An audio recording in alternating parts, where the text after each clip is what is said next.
Сәлем достым, сені мен Animation KZ каналы. Егер видеоны көріп отсаң, лайк басып тіркеліп кетуіңді сұраймын. Бұл маған үлкен көмек.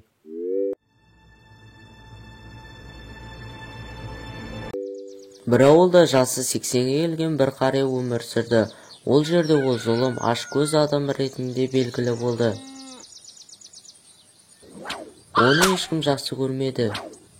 Және оның жас кезіндегі қатыгездігі туралы қорқынышты қауесеттер бар еді. Туыстары оның өлгенін қалады, бірақ ол бұлай бас тартқысы келмеді. Бір күні ол кәдімгідей далада отырды. Бір рет балаға айғайлайды. Кенет оның жанында орындықта бір бейтаныс адамды көрді. Ол ескі шүберек киген қарт тоқтаусыз күле бастады.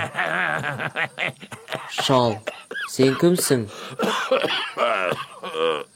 Мен әрбір тілегіңді орындаймын, деп саусағын қарттың кеудесіне сілтеп, жан керек пе немесе дүние ме? Деп сұрады. Қарт күлді. Бірақ айлакер қария бұл жерде де тағдырды алдамақ болды.